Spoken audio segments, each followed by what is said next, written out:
There's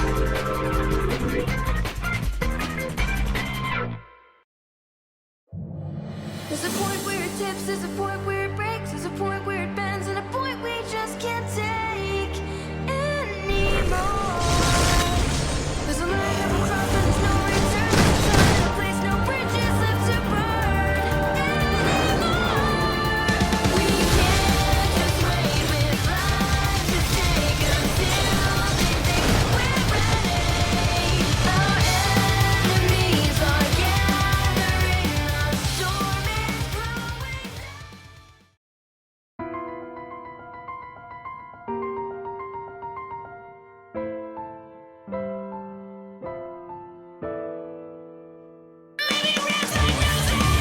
Maybe it's the pull of love, the innocents were laying when in the end you failed to save them. Our wide and wide like slowing down. They know the cost of trusting you's obliteration. Mirrors will shatter, crushed by the weight of the world. Empires collapse in shame.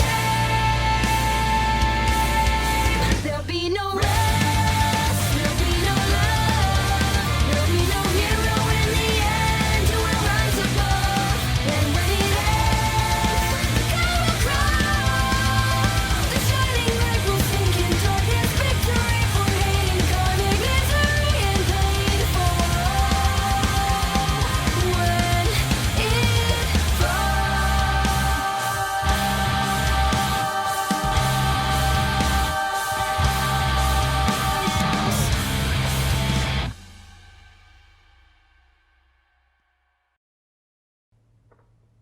Well, it comes as no surprise that they've chosen you to move on to the final round of the tournament.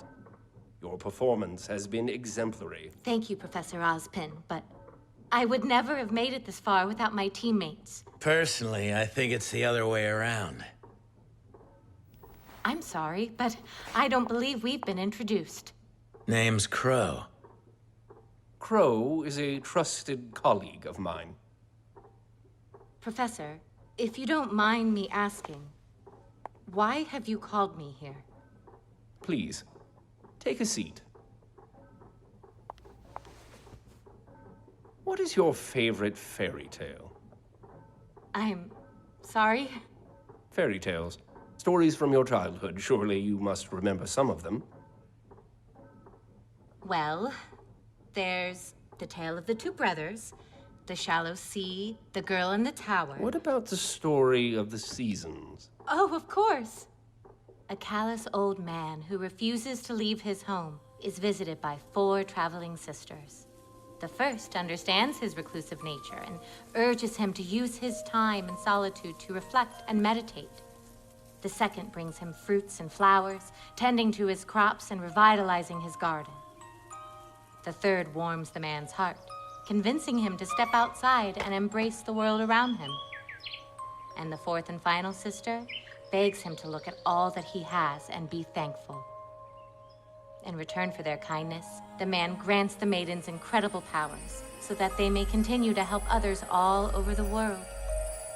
They graciously accept and promise to share their gifts with the people of Remnant until the end of days.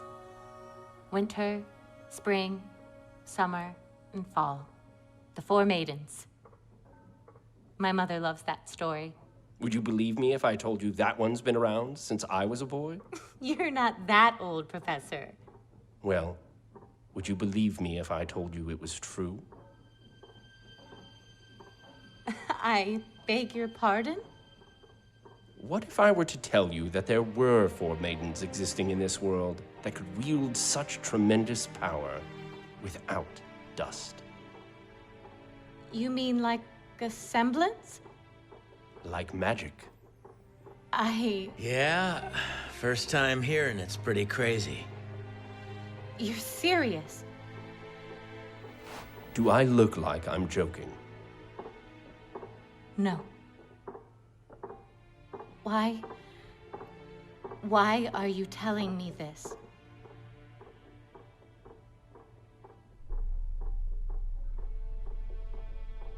We are telling you, Pyrrha Nikos, because we believe that you are next in line to receive the Fall Maiden's powers. We? Sorry we're late. Wait. What is this? Who are you? You know who we are. We're still the same teachers and headmasters you met when you arrived at Beacon. Except we've got a little part-time job. We are the protectors of this world. And we need your help.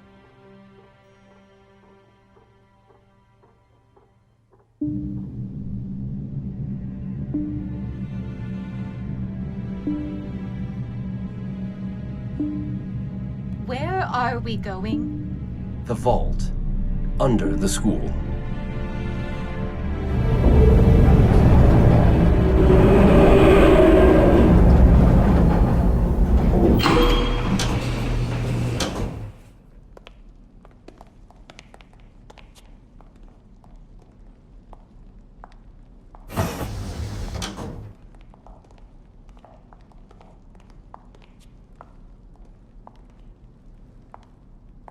I'm sure you must have questions. Maybe one or two.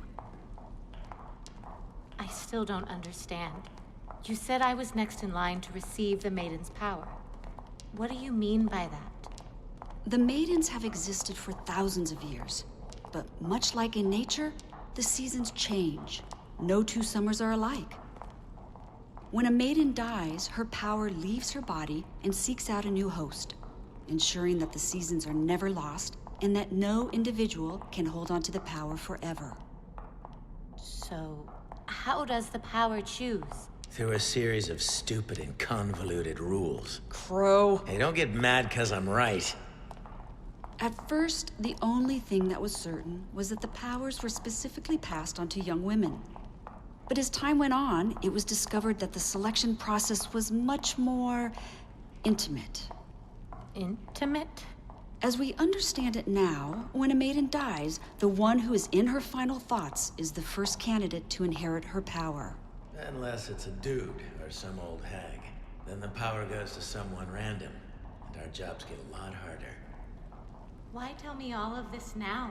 Why not wait until I've graduated? Honestly, we've run out of time. I don't know if you've noticed, but things are getting a lot scarier out in the world. Tensions are high. The Grimm are growing stronger, more prevalent, and it's not gonna be much longer before this peace we've all been enjoying so much goes out the window. You're not talking about war. Not a war between nations. We can fill you in on the details once we know you're with us. For now, all you need to know is that one of the maidens was attacked, and for the first time in history, part of her power was stolen.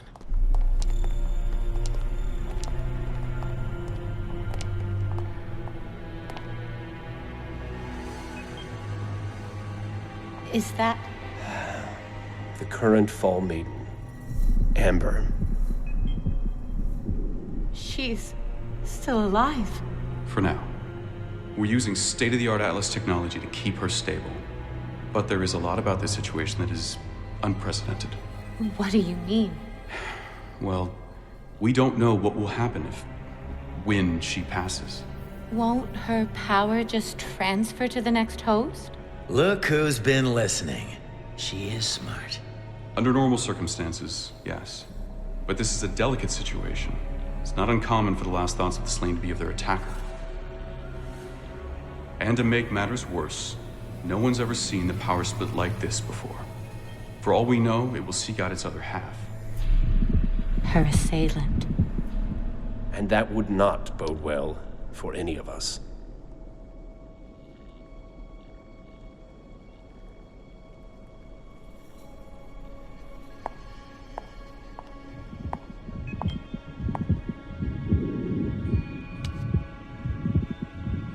If all of this is true, why keep it secret?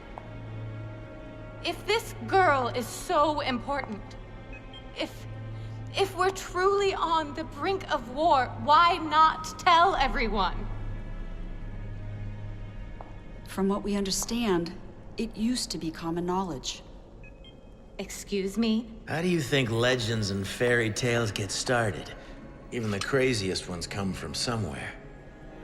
Our group was founded in order to protect both mankind and the maidens.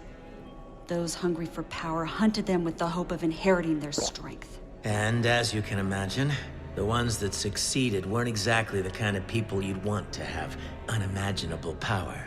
And so this Brotherhood chose to remove the maidens from the public eye, allowing their existence to fade away into legend. The things we're telling you go against hundreds of years of human history, religion. No one would want to believe us. It'd cause an uproar. It would cause panic. And we all know what that would bring clawing to our kingdom's walls. Which is why we would like to... I'll do it.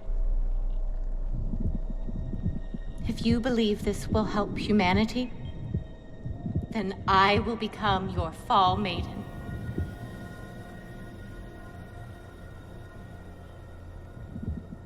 That's what you wanted, isn't it? It is. But I'm afraid it's not that simple.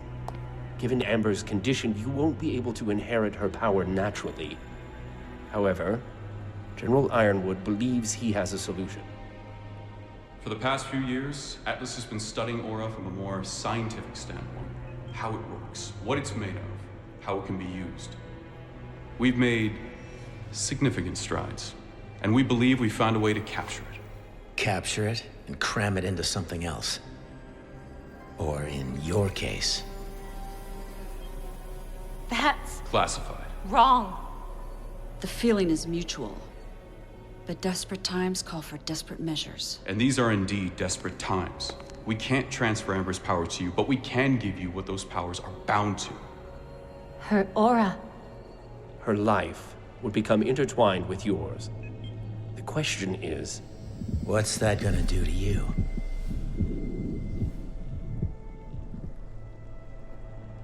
You have an important decision before you, Ms. Nikos. There's no guarantee this transfer will work, and there's no telling if you will be the same person if it does. I advise you to take time to think on this matter, but understand that before the Vital Festival is over, we will need your answer.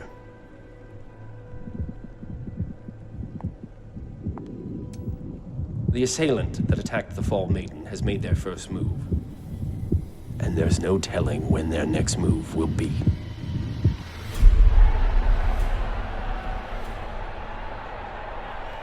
Now for the moment you've all been waiting for, the one-on-one finals!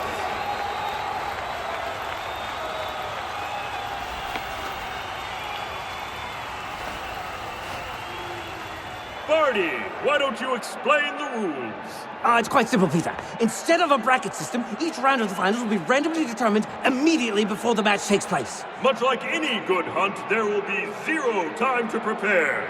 Yes. Now let's see who our first match will be.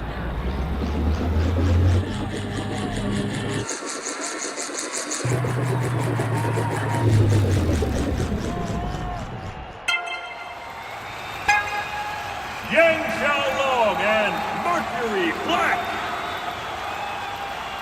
Break a leg, sis!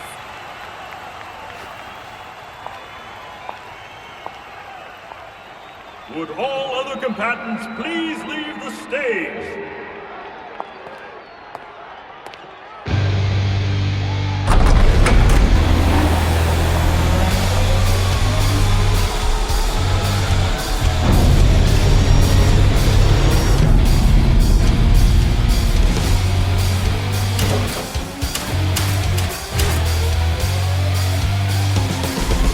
You better not go easy on me.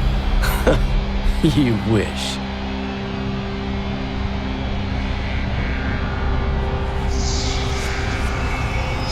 Three, 2, 1, fight!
What a way to kick off the finals!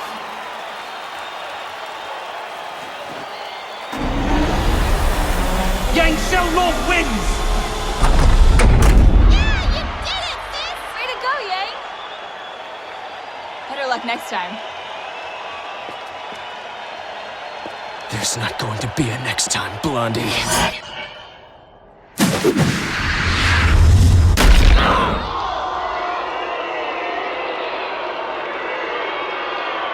My word! Cut the cameras!